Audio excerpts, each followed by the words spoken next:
Hi guys, and welcome to my YouTube channel. My name is Muhammad Al-Hafi and I'm a Math Olympiad coach. So far in this channel we've uploaded two tutorials, one about functional equations, and right now we're uploading the Math Olympiad inequality tutorial. We have tried before to upload a geometry tutorial, but we did not really finish them. In fact, we only discussed some angle tracing. So right now we're going to start with a new tutorial that is about geometry, but hopefully we will try to make it complete. The main resource we're going to be using in this tutorial is the very famous Math Olympiad book or geometry, that is the EGMO or Euclidean Geometry in Mathematical Olympiads by Evan Chen. So this will be our main resource, and this is basically the best book currently for preparing for Math Olympiads, let's say National Math Olympiads, even like the IMO level. So this will be like our main resource. Of course, you can try to search for it and download it. And we'll be following the examples mentioned in the book, and of course the theorems as well. Alright, before we get started, make sure to subscribe to the channel and like the video, and also don't forget to join the Discord channel, the Discord server, where you can send suggestions and like comments on these videos, and a bunch of other activities as well. So with that done, what are we waiting for? Let's get started.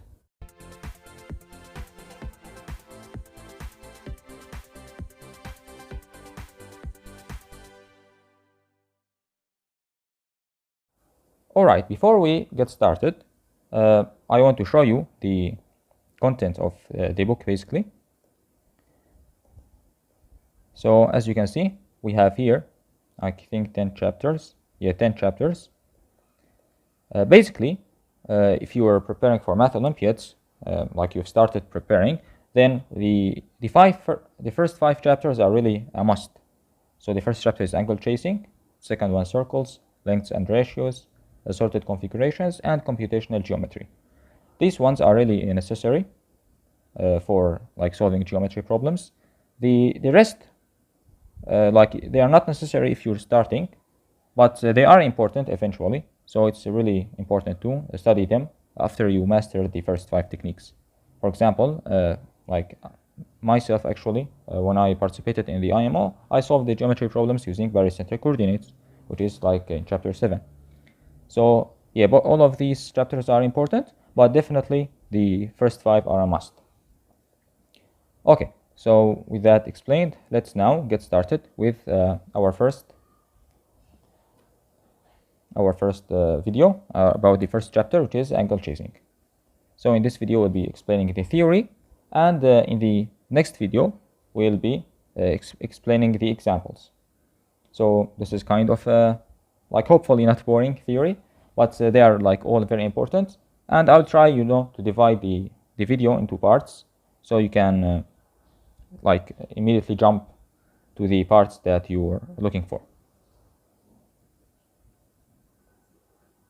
So the first thing we'll be starting with, and as you can see from the chapter name, like it's about angle tracing.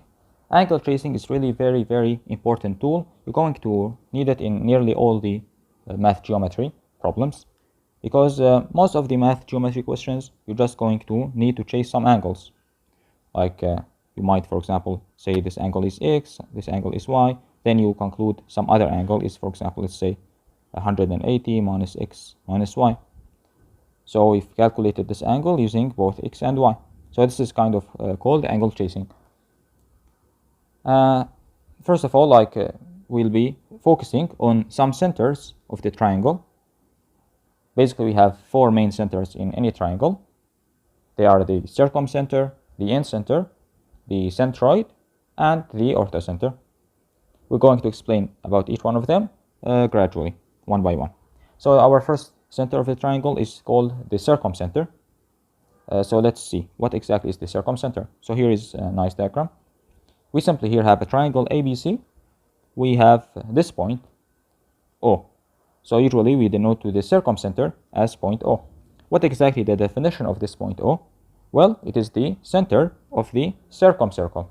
You know, from the name, it's the circumcenter. So it's the center of the circumcircle.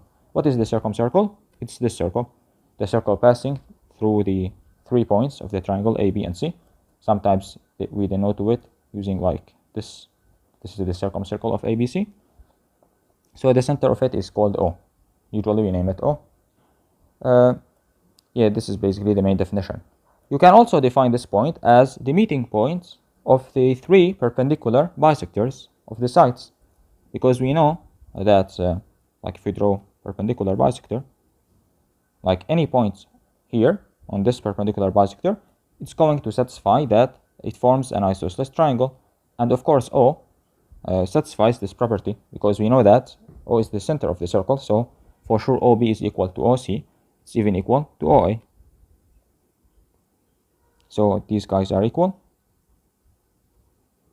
And of course that means that like O lies on the perpendicular bisector. Be careful, these are not necessarily collinear, but just like to let you know that O lies on the 3 perpendicular bisectors. Anyway, we said that we're going to do some angle tracing, so let's immediately jump to do that. So if we want to do angle tracing, what exactly do we need to chase?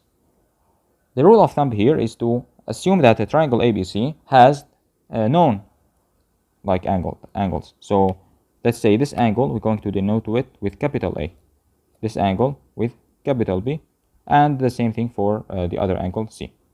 So these, we'll assume that these are known, and our goal is to find these angles, this one, and the other guys, using the A and B and C.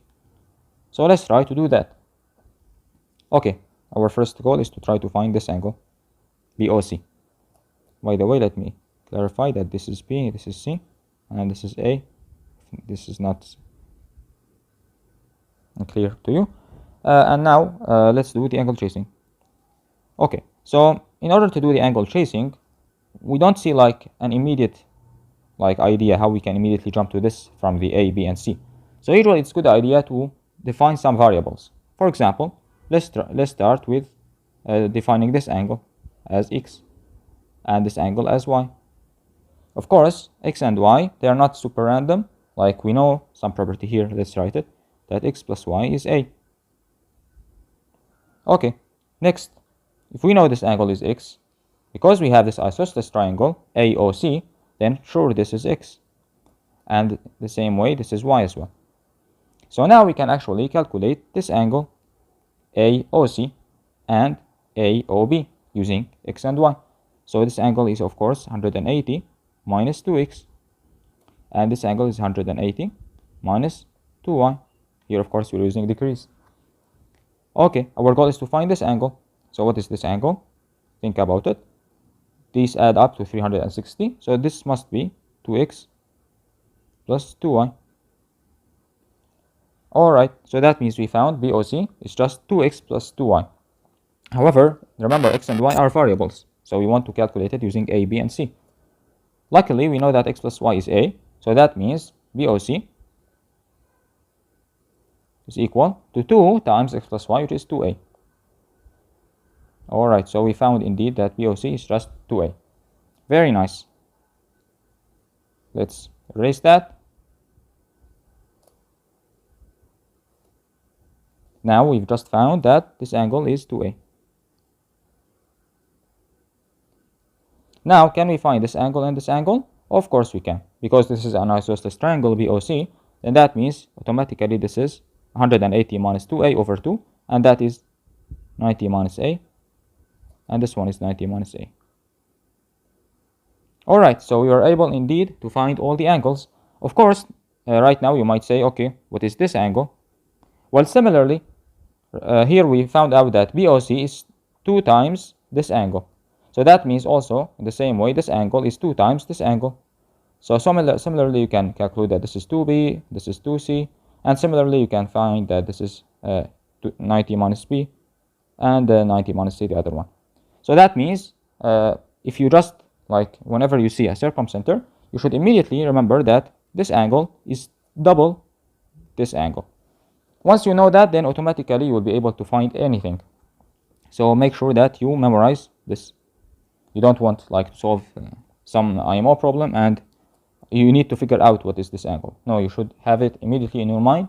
And remember, in geometry, the more diagrams in your mind, the more theorems in your mind, the more likely you are to solve the question. Okay, so this is like the circumcenter. We found everything about it regarding angle tracing. Well, actually we're wrong, because look at this diagram. What is happening here? Here you can see that the triangle is not acute, it's obtuse. So is it still correct? Like still this angle BOC is 2A?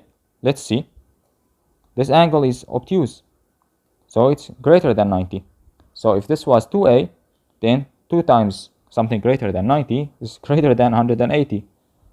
And of course this is like impossible, because we cannot have this angle like greater than 180. So what exactly is that? Well, no problem at all. Right now here, if we just follow the same steps here that we did, let's do them again.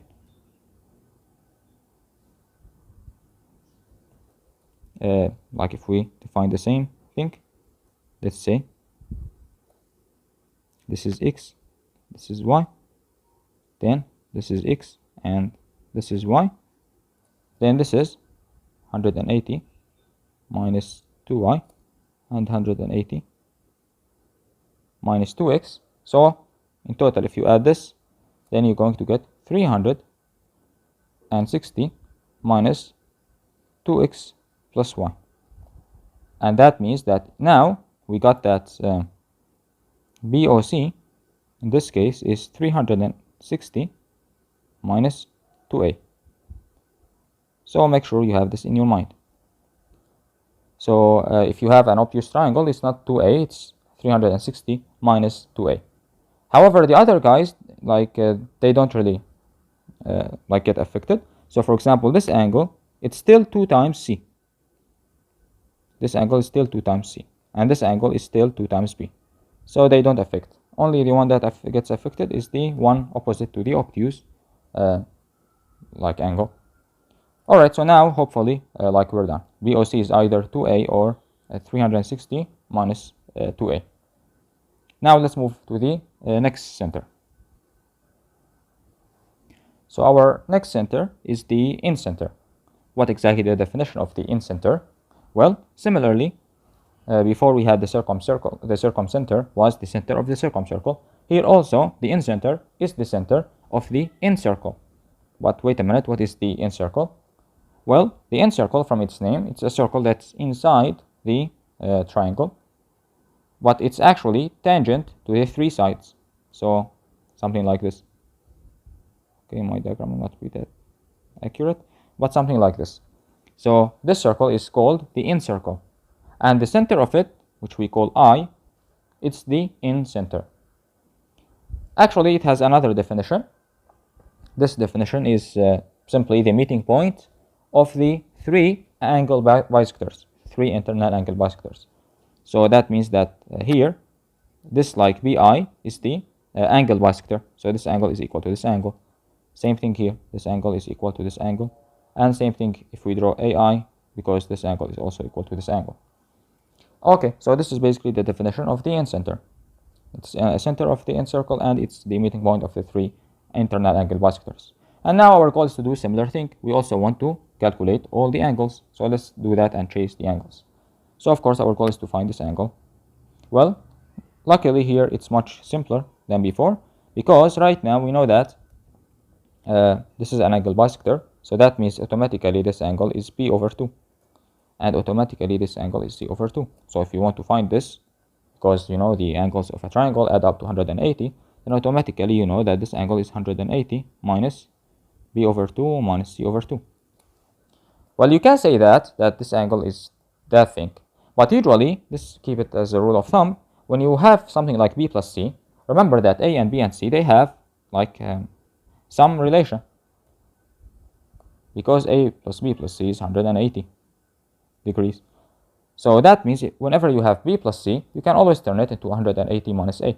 So if you do that here, we're going to get that 180 minus b plus c here. So we can just replace this with 180 minus a. this is going to give you 90 plus a over 2. Alright, so that means that the angle BIC is just 90 plus a over 2.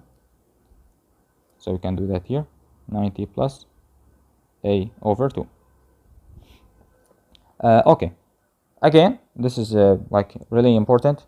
You need to memorize these because they're going to help you a lot in other problems. You don't want to conclude them there, you want to have them in your mind immediately. So whenever you have BIC, then automatically you know that this angle is just 90 plus a over 2. The same thing for the others as well. If you draw this, this is 90 plus c over 2, and this is 90 plus b over 2. Automatically, the other ones are really simple, so no need to memorize them. Should have them immediately. Alright, so this is everything about the incenter. Now we're going to move to our third center. Just one thing, the incenter does not have two states. So even if you draw like an obtuse triangle, still I is going to be inside. You can of course check that. So here actually you don't have like another state just like the we had with the circumcenter. It's always 90 plus a over 2. Okay, sweet. Now our third center is the orthocenter. What exactly is the orthocenter? Well, the orthocenter we usually denote it with H, the circumcenter with O, the incenter with I, and the orthocenter with H. What exactly is the H? It's basically the meeting point of the three altitudes. So if you just draw three altitudes in a triangle, then they're going to meet at one point. This is, we call it the orthocenter H. You can see here, this point is H. Okay, exactly, we're going to do the same thing, angle tracing for H. So right now I just draw two altitudes, BH and CH. So we have two altitudes here, and let's do the angle tracing. Let's find out what is this angle. Well, if you look here, we have this angle is A. This angle is 90. This angle is 90. So what exactly is this angle? Very easy.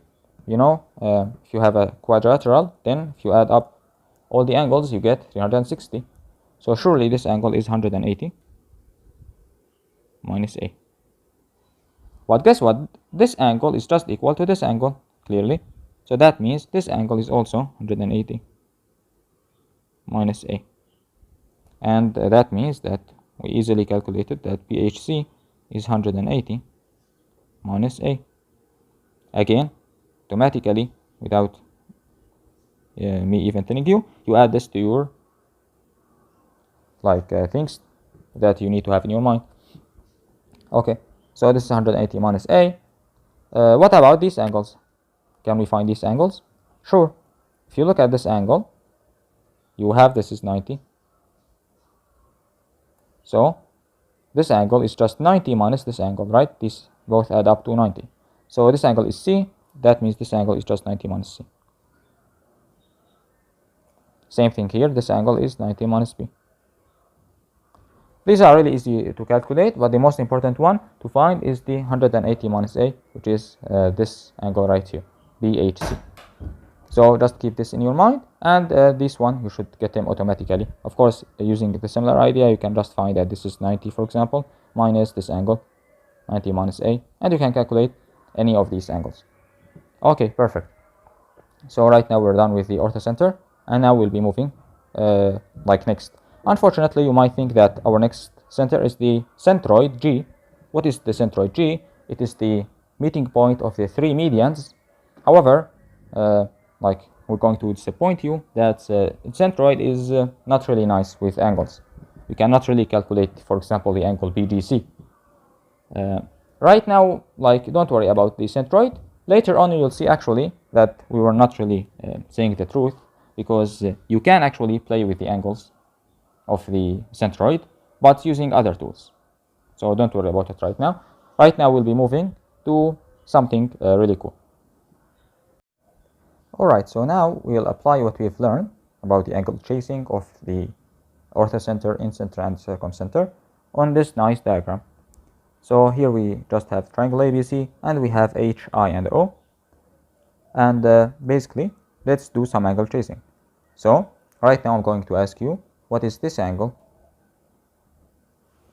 Try to find it. And I will also ask you to find this angle. So based on what we've done earlier, this should be a piece of cake right now.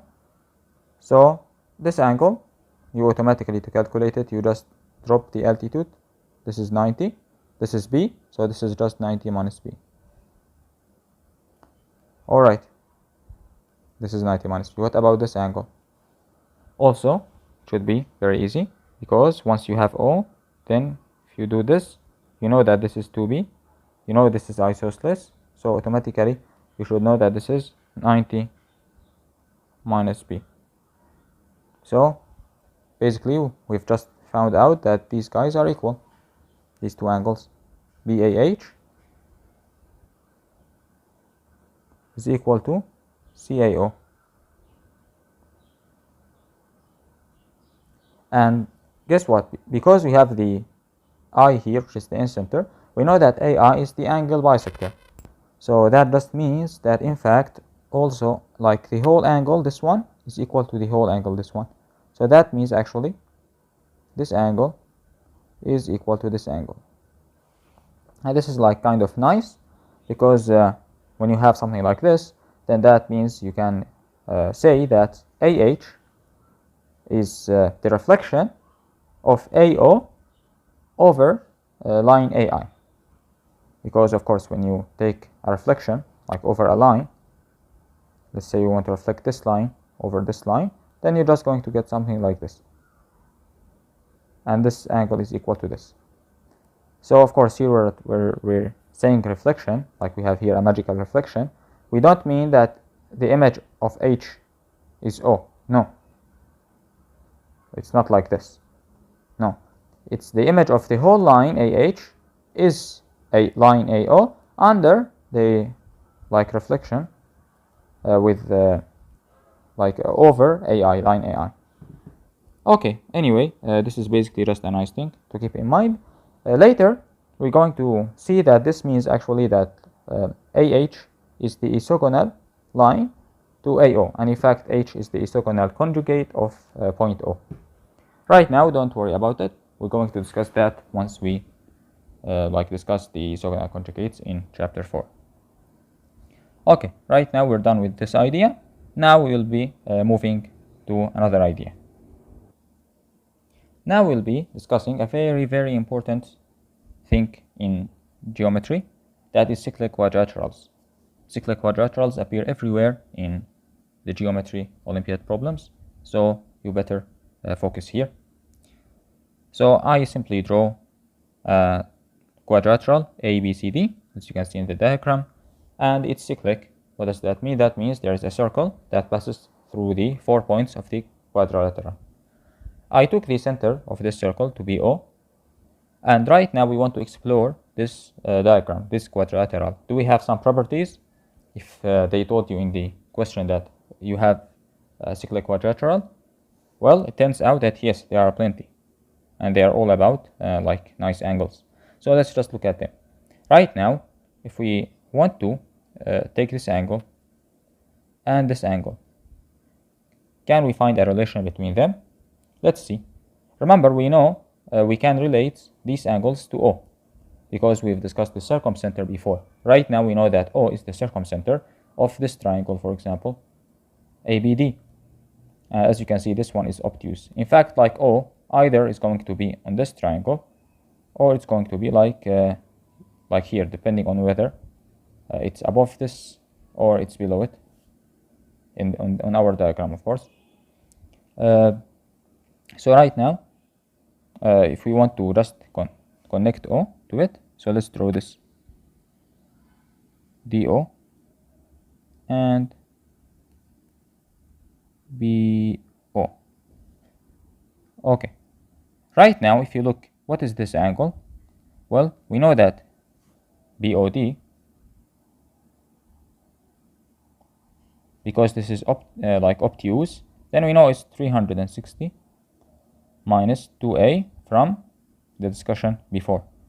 But at the same time, BOD should be 2 times this angle, because if you focus now on this triangle, then O is the circumcenter of it, so it means that this is equal to 2C.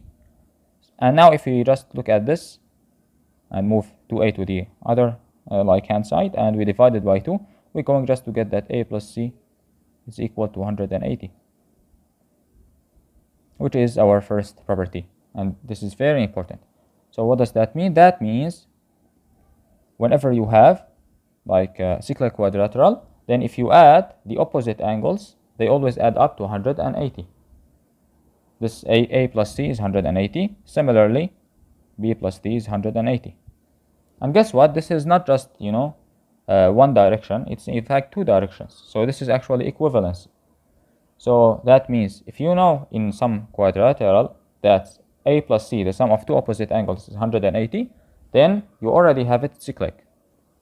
This is very important to keep in mind. This is one tool to show cyclic quadrilaterals.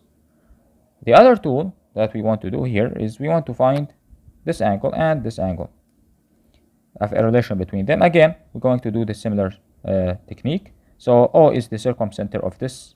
So that means we can just join this here. And we know that this angle is A, so this angle is 2A. So that means BOC is equal to, like, if right now we're going to name this as A, before we name this like as A. So no problem, it's just, a naming. So if we call this A now, it's going to be 2A. But at the same time, if you look at this triangle, like DCB, then also, if we name this as D here, then this is also 2D. So in fact, this is also 2D. So that just means that A equals D. In fact, if you want to be accurate, like name it as BAC is equal to DAC. Oh, sorry, BDC.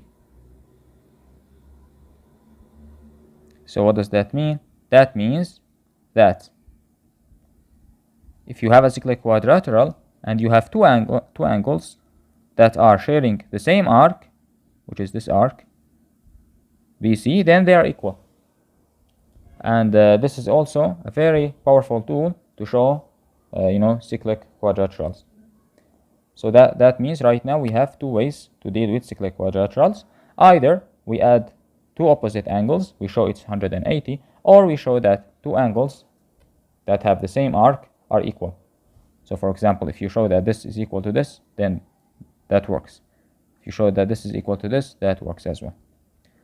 Now actually we have a third one, but it's basically, just the same as the first one. Let's say you have something like this. If we extend this here, then take a look at this angle. This angle complements this angle. That means it adds up with it to 180. So that means this angle is 180 minus this. But guess what? What is 180 minus this? It's just this, D. So that means if you have this, it's really like a nice thing. You can work with the external angle. So this angle is just equal to the opposite to its external. Like this angle is equal to this. So always also like keep this in your mind. In many questions you might have this shape, like you have this angle already there. So you just need to show that this angle is equal to this. So that means we kind of have three tools to work with cyclic quadrilaterals. Yeah, and that's it right now for cyclic quadrilaterals. We're going to discuss other properties in other lessons. Now we will revisit the orthocenter again. So here in this diagram we have a triangle ABC and we have H, which is the orthocenter. Here we just draw the three altitudes. Remember that H, the orthocenter, is the meeting point of the three altitudes. So here we just drop the three altitudes, AD, BE, and CF. And we call D, E, and F the feet of the altitude. Okay, so what does that mean? That means, of course, automatically you have 90 degrees here, 90 degree here, and a 90 degree here, because they are altitudes. Okay, remember, from previously we just discussed to find these angles, like this, this, and this. And we said that this angle is 180 minus A. Right now, because we just discussed cyclic quadrilaterals, I want you guys to find as many cyclic quadrilaterals as you can in this diagram. Pause the video and try to find as many cyclic quadrilaterals as possible. Alright, if you got 6 cyclic quadrilaterals, then you are correct. Let's find out what exactly are these cyclic quadrilaterals. So the first one is, if you look at this 90-degree here and this 90-degree here, you already see that this is 90 and this is 90. So they add up to 180. So that means in this quadrilateral AFHE, let's write it, AFHE, this is cyclic because we have two opposite angles that add up to 180. In fact, when you have this special case, when you know the angles are 90, then you know actually what is the diameter of the circle. Of course, the diameter is AH itself. So if you draw like this circle, the diameter is AH itself, because you know that when you have a chord that has the angle 90 to it, then that means it's just the diameter. And in fact, that means that the center is just the midpoint of AH, like this point here. Anyway, this gives us one cyclic quadrilateral. In fact, not just like we have one, we have three, because you can, just do symmetry here. So just the way we found this, you also have this. This is also cyclic. Similarly, you have this. This is also cyclic. So that right now we have 3. This gives us 3. All right, we said 6. Where are the other 3? Well, now, if you look at this 90 and this 90, but right now, if you look at this quadrilateral, here you can see that this angle is 90 and this angle is 90. So now we have the other technique that we saw in the cyclic quadrilaterals. We have two angles sharing the same arc BC. They're both equal. So that means we have the quadrilateral BFEC. And also this gives us 3, because you can just do the same for the others. Like you can also produce this one here, and you can also produce that one here.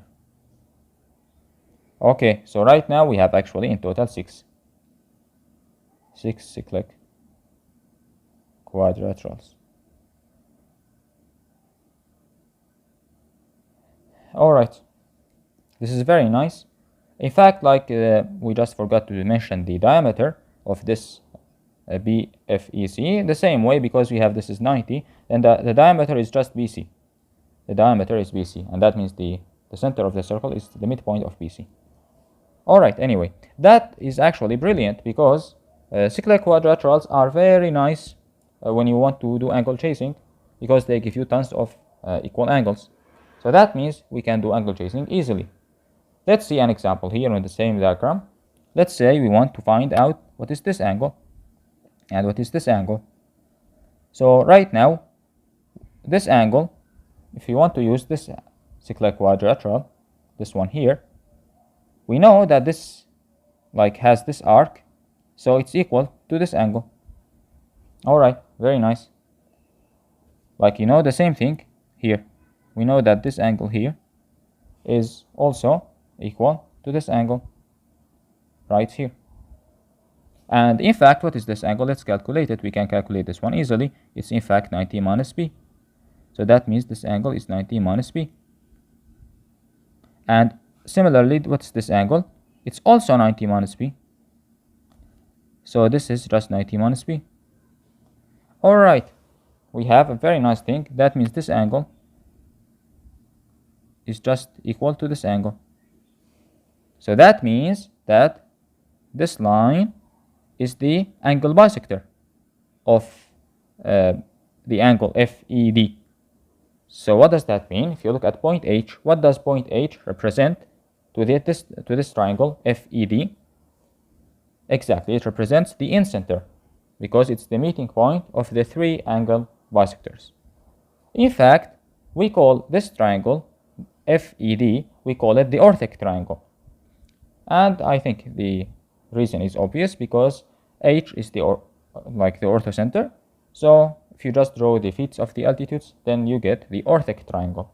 And that gives us like a very nice property that H, the orthocenter, is the incenter of DEF or the Orthic Triangle. Alright, so this is also like a very nice property that you should keep in mind. In fact, we have lots of these dualities here and there. That, you know, some point is some other like center of another triangle. So H is the orthocenter of ABC, but it's the incenter of DEF, which is the Orthic Triangle. And we also have these six cyclic quadrilaterals. So that means the Orthic Triangle is really nice, especially when you get it in any geometry question. You should be really happy because you have tons of free angles here and there. Alright, we're still discussing the orthocenter, but right now we deleted the Orthic Triangle. You just want to have the orthocenter. So let's have a look at our diagram. We have just the triangle ABC. We draw the circumcircle, and we have the orthocenter. And right now what we want to do is like the following. First of all, remember that from our previous work, we know everything about H in terms of angles. So quickly tell me, what is this angle? Well, this angle from previous, this is 180 minus A. Okay, right now what we want to do is we want to take this H and reflect it. Over what exactly? Well, we want to reflect it over this, over BC. So if we reflect it, we're going to get some point, let's call it H prime. Well, of course, you can see from the diagram that it seems that this point lies on the circle. But why exactly? We need to prove that. Well, that actually is not difficult at all. Let's just draw this triangle. And notice that BHC, we reflected H over the like BC, line BC. That means the image of BHC under this reflection is just BH prime C. This is very nice because that means that this angle is equal to this angle. In fact, this is actually like this BHC H prime. This quadrilateral is pretty famous. It's called a kite. What is a kite exactly? A kite is, you know, this figure. You know, like just put a rope here and play with it, right?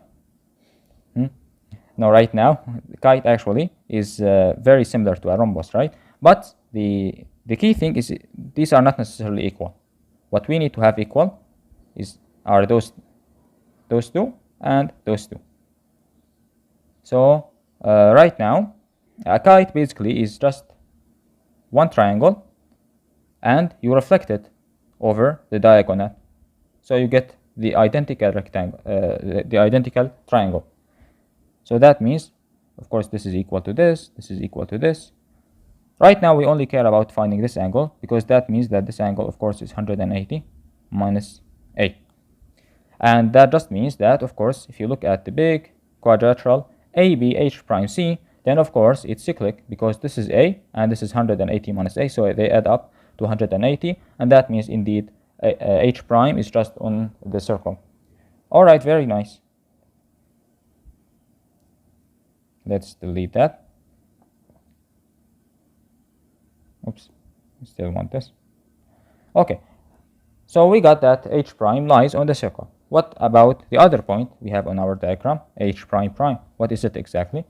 Well, this one, we also want to reflect H, but not over BC. We want to reflect it over point M. What is point M? It's the midpoint of BC. So the midpoint of BC, if we take H and reflect it, so that means we want to join this such that this is equal to this.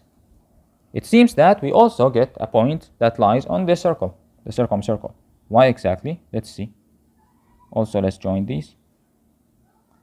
Now, actually, if you pay attention, we know that this is equal to this, and this is equal to this. So that means what is now BHC, H prime prime? This quadrilateral is a parallelogram, because we have the two diagonals, they are bisecting each other. So this is a parallelogram.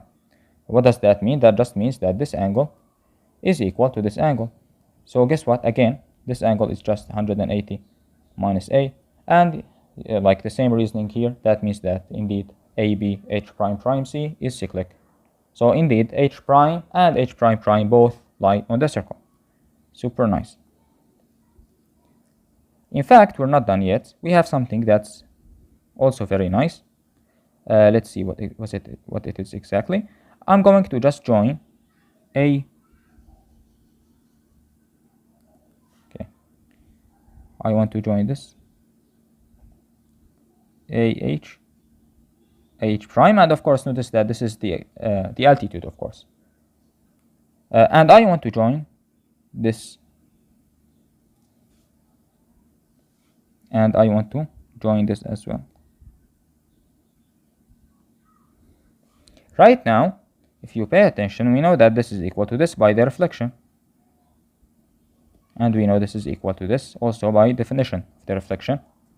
So that means this actually, let's call for example this point D.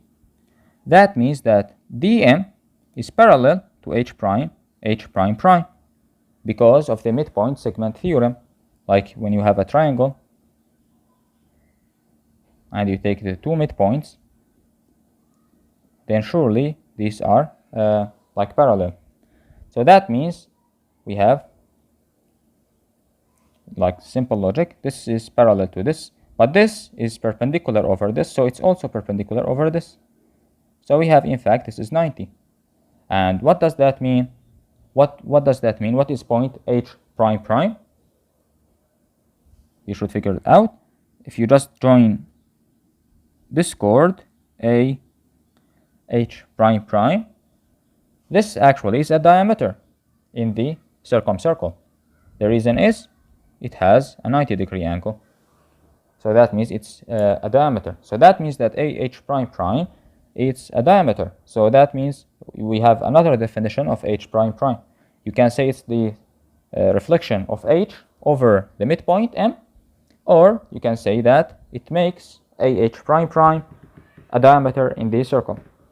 So what does that mean? That means if you reflect the orthocenter over like any side, you're going to get a point on the circle, on the circumcircle. And if you also reflect it over the midpoint of any side, you will also get a point on the circumcircle. And in fact, this point creates with the opposite vertex a diameter in your circle. Later, in later problems, later chapters, we will see that this is very powerful to kill some really hard problems. So keep this property in your mind. Right now, we have explained everything about the orthocenter. We have discussed the angle tracing of the orthocenter, the Orthic Triangle and its properties, and finally the reflection of the orthocenter. Now we'll be revisiting the Incenter again. So now we're discussing the Incenter, Excenter lemma. Well, we know what is the Incenter. If you have a triangle ABC, then I, the meeting point of the three angle bisectors, it is the Incenter. But what exactly is the Excenter? Well, let's draw a simple triangle here. Triangle ABC. Remember that we have an internal angle bisector. You see, we're using the word internal, the term internal. So that means we also have an external angle bisector. What is it exactly? Well, let's draw the external angle. This is the external angle. If we take the angle bisector of this angle, this is the external angle bisector of B. We can do the similar thing for C. So also I'm going to draw the external angle bisector for C. So now these two will intersect at some point. This is the so-called the Excenter. Why we are not just saying the Excenter like we're saying with the Incenter? Because clearly we have three Excenters. So we need to specify which one. Like it is the Excenter right now. We also have, one point that's here. It's the IB or the B Excenter, and we also have a point here that's the C Excenter. So usually we denote this to also AI, but we need to specify which vertex it's opposite to. So right now it's IA. In fact, this point is also the meeting point of three angle bisectors. The first one is the external angle bisector of B, C, but it also lies on the internal angle bisector of A. So you should keep that in mind. We also have a very nice property that whenever you have an internal angle bisector, let's draw the internal angle bisector. and you also have an external angle bisector, then if you just try like to calculate this, what is this angle? This angle is b over 2. What is this angle? How do we calculate it? Very easy. This angle is b, so this angle is 180 minus b. So half of it is just 90 minus b over 2. So this is 90 minus b over 2, and this is b over 2. So they add up to 90. So that means always, whenever you have an internal, both internal and external angle bisector of one angle, then they are perpendicular. This is very nice. Always keep it in mind. When you have both the internal angle bisector and the external angle bisector of one angle, they are always perpendicular. So that means if we move to the left diagram, you can see that we have a triangle ABC. We took I, the incenter, and we took IA, the excenter, the A excenter, and we know that AI and IA are collinear. They are on the same line. We just draw that. This is the internal angle bisector of A. Right now, if we just apply what we learned, so if I join IB and I join IC, and then I join BIA and I join CIA, then we know that this is 90 because internal and external angle bisector, and we know also this is 90. So that means we got a cyclic quadrilateral. That means BICIA, it's cyclic. Alright, now we draw the circle of it, as you can see in the diagram, and we want to look at its center. What exactly is the center of this circle? Well, clearly it is the midpoint of IA, because this is the diameter. So let's call this point M right here. In fact, you can clearly see that M is the like one point on the arc BC of the circumcircle ABC. But of course, we need to prove that. How are we going to do that? Well, right now we will just focus on the triangle BIC. Let's take the one point on the arc BC. Let's call it M. And this point, in fact, we will choose it to be the meeting point of the angle bisector with the arc. Clearly, you can see that this point, which is M, it's the midpoint of the arc BC.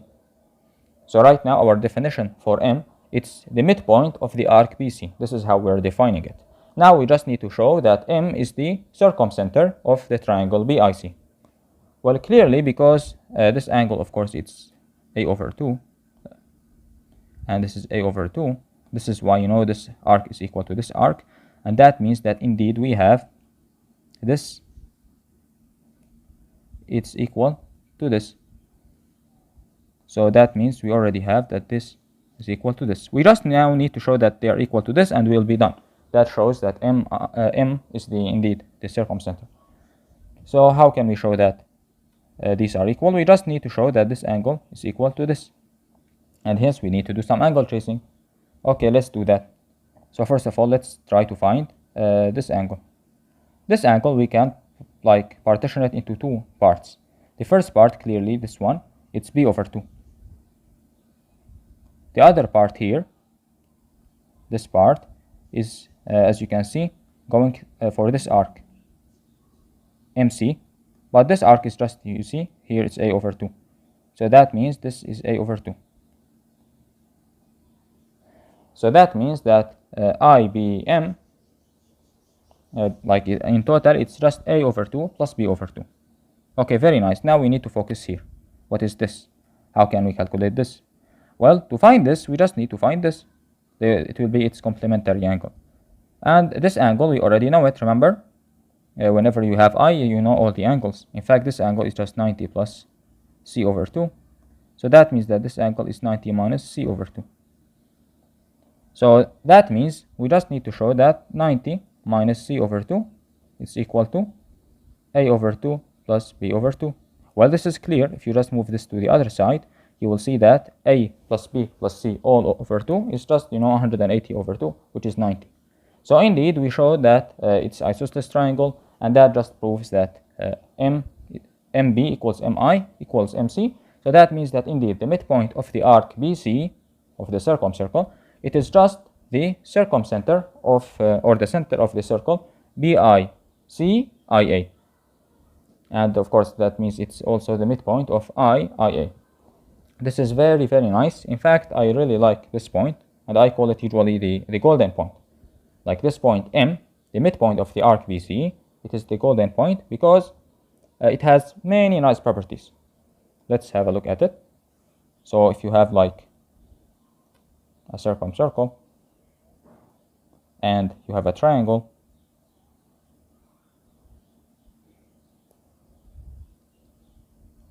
and you take this point, let's call it M. So A, B, C. What do we know about this point? Well, number one, we know that M lies on the circle. M belongs to the circle. Clearly, it is after all the midpoint of the arc, right? Number two, we know that this point lies on the angle bisector, on like line AI, or the angle bisector. If you have I here, then of course it lies on AI. Well, number three, we know that it lies on the perpendicular bisector of BC. The perpendicular bisector of BC.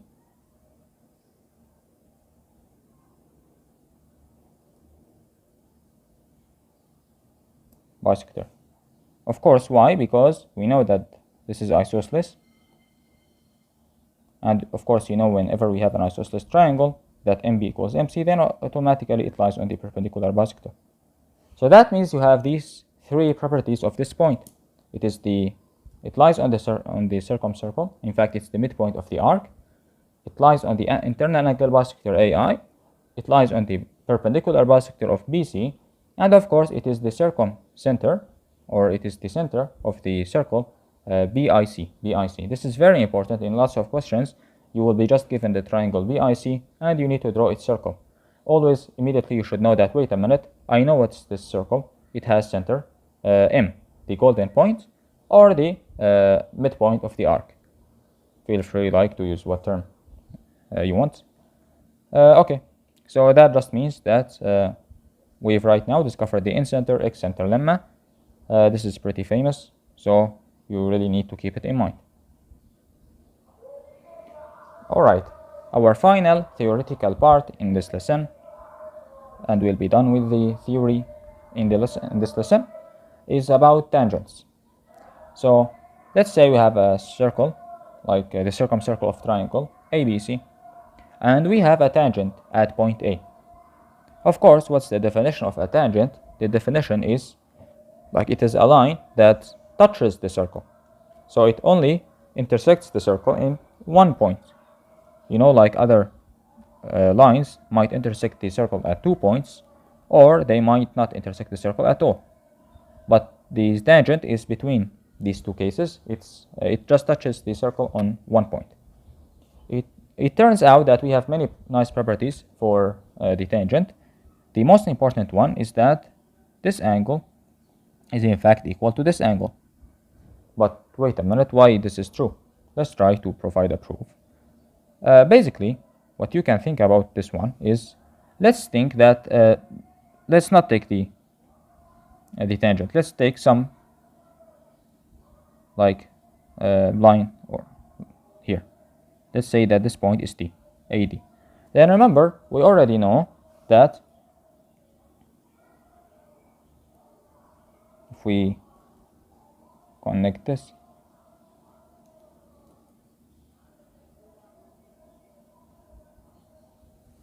okay, what do we know right now? We know that this angle here, what is it? This angle is equal to this angle, right? Because they both have this arc, dB. Okay, very nice. Now what we'll be doing, we will take this point D and we'll move it above on the circle. So let's put it above, let's say here. Now what do we have? We still have this is equal to this. Well, let's do that again and raise it above. Let's say here. We still have this is equal to this. And if we keep doing this until this point is just like very close to A. So in fact now it is the tangent itself. Well, guess what? We still have that this angle now becomes this, because if we want to join now this, it's actually on A. So now it becomes this angle exactly. So you know, this is kind of a nice proof to show that these two angles are equal. So that means we have automatically the tangency angle is equal to the angle like of the arc, like of the same arc that, you know, this tangency angle it's having. Okay, this is like one property. So to deal with tangents, you can just say that DAB it's equal to ACB. Well, actually we have another one, another property of the tangents that's very nice. As you can see here, we just took the O, which is the circumcenter. In fact, it turns out that if we just join OA, and as you can see we have here the tangent, then let's find out what is this angle. Remember, this angle right now, this angle is C. This angle is also C. What was this angle? Well, it should be now easy for you. You immediately just join this, and you know this is 2C, and this is isosceles, so this is just 90 minus C. Okay, very nice. So that means that these angles add up to 90. So in fact, that means that OA is perpendicular over the tangent, which is super nice. So that means we also have that OA is perpendicular over the tangent. What does this mean? This means in any problem, when you have a tangent, you need to prove something is a tangent, or maybe you want like you already have a tangent, then it's a good idea to use this property. These two are equal. This is in fact like the most common one to use, but what you should not forget is you might bring O, which is the circumcenter. So it's always a good idea to do like to define point O, which is the circumcenter or the center of the circle, and put it there. Because remember, in many questions in geometry, you need to construct something that is not in the question. And how do you construct it? It's not really like a magical thing. You construct it when you're already comfortable with your diagram. So when you know some properties. So if you have a tangent, you know that if you have O, it's going to give you some nice stuff. So you just put O and see, is it really helpful in your question? So right now, for example, if you put O, then you already have this 90 degrees. So maybe it will help you there in your question, or maybe not, but you should have it in your mind. If you don't have it, then you will not even think about it. So keep that in your mind. Alright, my friends, so as a summary, in this lesson, we discussed angle chasing in general.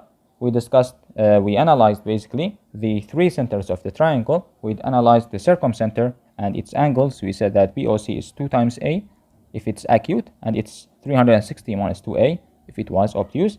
We then moved to the incenter. We analyzed it. We saw that the angle BIC is 90 plus A over 2. Then we moved to the orthocenter, and we saw that the angle BHC is 180 minus A, and we found a way to find any angle in these three diagrams. We then discovered a nice reflection that is HAAH and OA. They're reflections over AI. We then moved to cyclic quadrilaterals, which are really, really important. We saw two techniques to deal with them, either at the opposite angles or have the two angles that have share the same arc, they are equal. Of course, the third one was just a branch of the first one. We then moved to the Orthic Triangle, and we saw that it gives us a nice cyclic quadrilaterals. And finally, we have H is the incenter of the DEF, the Orthic Triangle. Then we moved to the Orthocenter, and we reflected the Orthocenter over the BC, basically the side, and we saw it gives us a nice point on the circle. We also reflect it over M. We also get a point on the circle. In fact, this point is special that it makes AH prime prime the diameter. Next, we move to the incenter excenter lemma, and we saw that in fact I, IA, and B and C, they lie on a circle. And the center of this circle is really nice. We called it the golden point, or it is basically the midpoint of the arc BC. We saw that it has three nice properties. It lies on the circle. It's the midpoint of the arc BC. it lies on the internal angle bisector, and it lies on the perpendicular bisector. Any two will give you the third for free. Finally, we just found how to deal with tangents, either using angles, the tangency angle, or using the fact that if you bring O, then you get perpendicularity. So in this video, we just discussed the theoretical part of chapter 1, angle chasing, and in the next video, we will move on to solve some really nice examples, starting from easy examples, ending with G1 shortlist from the IMO. So I hope you guys really liked the video. Please don't forget to like, share, and subscribe to the channel, and join the Discord. And of course, you can leave your thoughts and ideas in the comments below. And don't forget to share it with your friends who are preparing for Math Olympiad as well. And see you guys in the next video.